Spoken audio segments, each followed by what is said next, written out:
and explored. And would you say,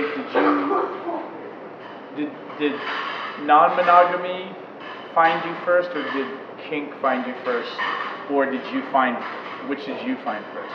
Non-monogamy first. Okay. Because I had just had my daughter and kind of escaped from well, frankly, violent relationship. And I don't know why I was called to this. I think I hadn't chosen to become a single mother. My partner, I've never been legally married. The idea somehow frightens me. You're not the only one. You're not alone. Okay. But my partner is not a person I would choose as a partner now, but at the time, it seemed like this great romantic journey or what have you, and then he had his first psychotic episode and became a violent schizophrenic. All schizophrenics are not violent, all violent people aren't schizophrenic, but it's a bad combination when they are. So I had to leave when I was 6 months pregnant. And I'm very grateful for that. It was when my daughter was 3 months old that I took the acid trip that said, okay, so I don't need to go on somebody else's path. I can just keep going on the path that's in front of me. It was a very communal era. I will raise my child with all the other post-Summer of Love babies. There were lots of us. We had lots of them. Many of you might have been post-Summer of Love babies. And this is a good thing, and the culture that I'm living in. Because I came out to the Haight-Ashbury in the Great Migration of 1967, you know. The culture that I'm living in is what I'm going to raise my child in and bring into the future. And that was one of both sexual and spiritual exploration. How would you say your sex from back in the 60s, has it changed? Oh, yeah. Do you want to talk about that at all? Yeah, I met Cynthia Slater in 1974. And before that, I had always had all these... Who's Cynthia Slater for? Cynthia Slater was the founder of the Society of Janus, the second oldest SM support organization in the world, as far as we know, and the beginning of what is sometimes called New Wave within SM. The idea that the roles that we may play in a scene, in the bedroom, in enacting Little Red Riding Hood and the Big Bad Wolf, or whatever, right, are not necessarily who we are, that we have many identities and we can explore them. And that we can explore them. So if I play Little Red Riding Hood and one of you agrees to be the Big Bad Wolf, right? Oh, I see I have a candidate. Shotgun! Then we are going to explore a part of myself. I am going to, once again, I consider myself the world's most experienced virgin. Once again, I am the little innocent child in the woods. I happen to love that role. I don't even know why. I just love it. And somebody else gets to be the predator and that high energy, bringing sex to the innocent little girl in the woods. It's good, isn't it? Say more about this.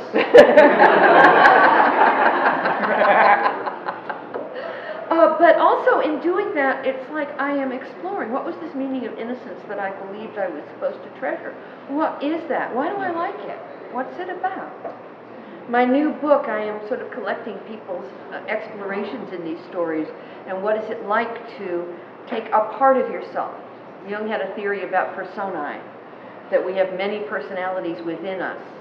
My friend Bill Henkin, who wrote Consensual Sadomasochism and a whole bunch of other books that you probably don't know, except for he wrote the guide to the Rocky Horror Picture Show. So the little book that tells you what to bring and what to throw and what to say when, he wrote that. I would need that guy. Yeah. It's a really good book, I have it.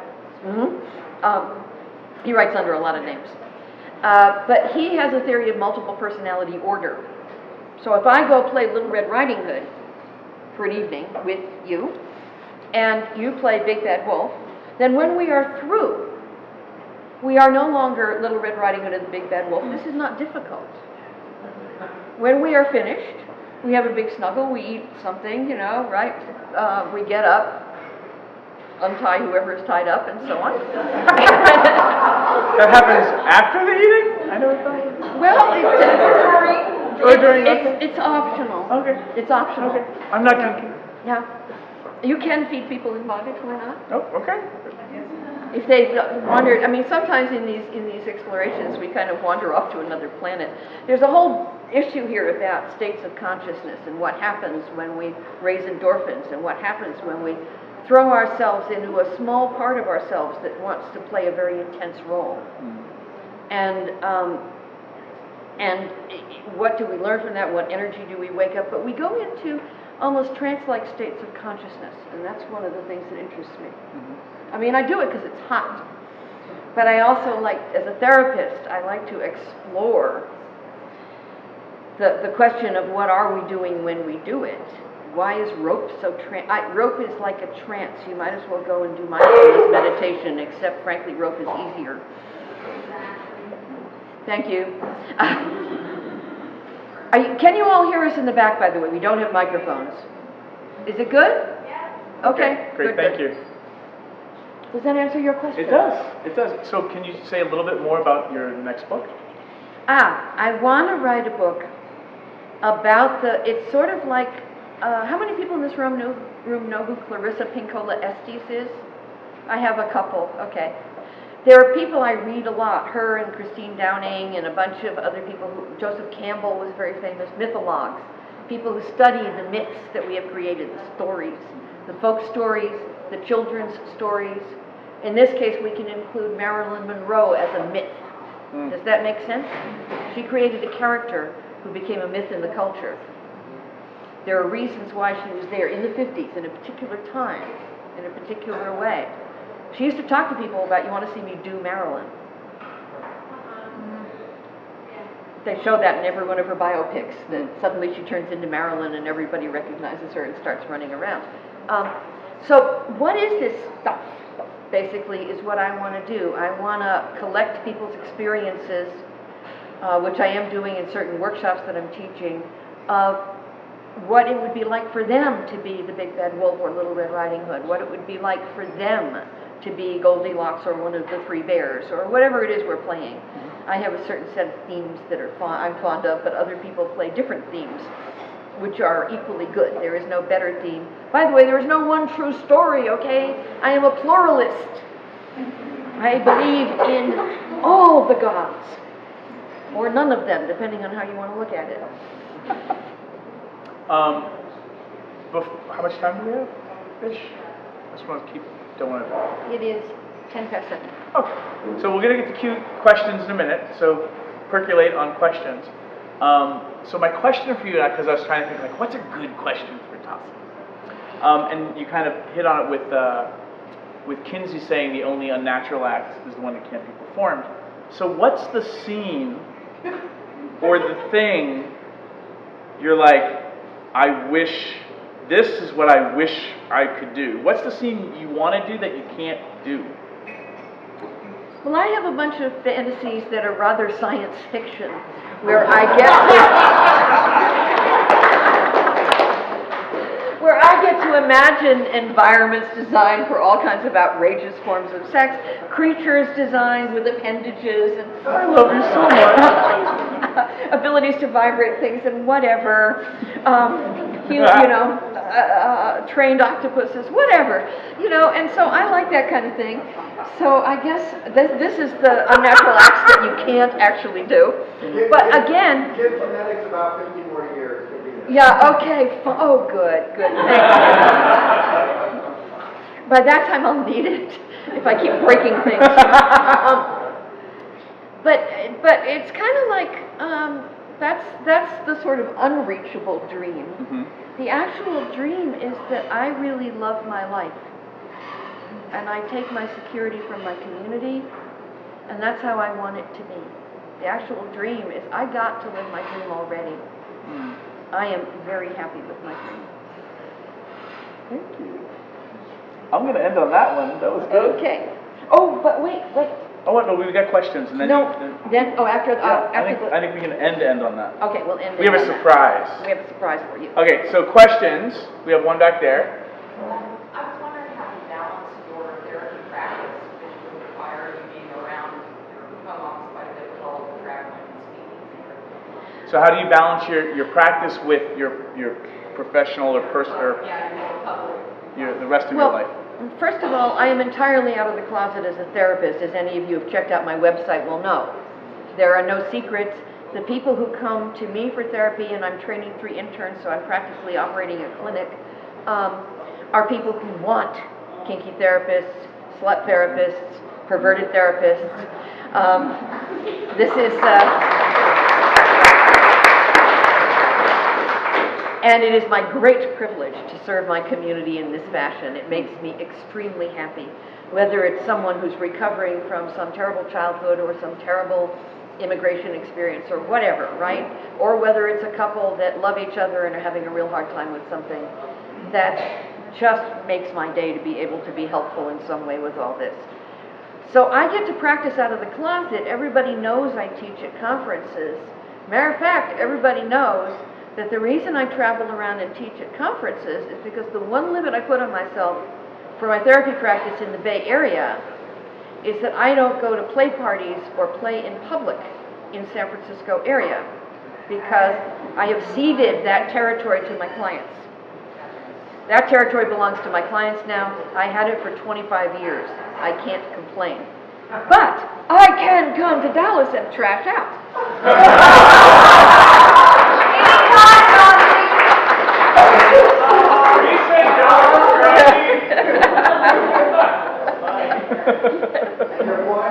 And we're glad you enjoyed it. Yay. Is that a hand up you have? Question. Yes. Over the course of your life, I know you've seen a lot of changes in sexual positivity, sexual freedom, growing acceptance on different aspects. What do you see in the future? You know, it's very interesting, because every time we remove a constriction, we have to start all over again trying to figure out who we are. Does this make any sense? So just the question, if you didn't hear it, Oh, was you've You be the seen microphone, you've seen yeah. so many changes in sex positivity and in sexuality. So I like it that I can't always predict the changes that will happen. Sometimes there are some negative changes. When something was once forbidden and it becomes accepted, then when it was forbidden, the only people you found in those underground communities were people who were very thoughtful, who cared a lot, who faced terror of people calling them crazy or their families rejecting them or losing their jobs or their children. I mean, really, it used to cost a lot to join our communities. Now we are chic. And that means we have to figure out how we're going to educate the people who come into the community and don't understand how we respect each other and honor the appropriate boundaries that make this freedom possible. Does that make sense? So it's like a new game once we become accepted. Then we have to build some more things, some different things, some ways of taking care of different situations.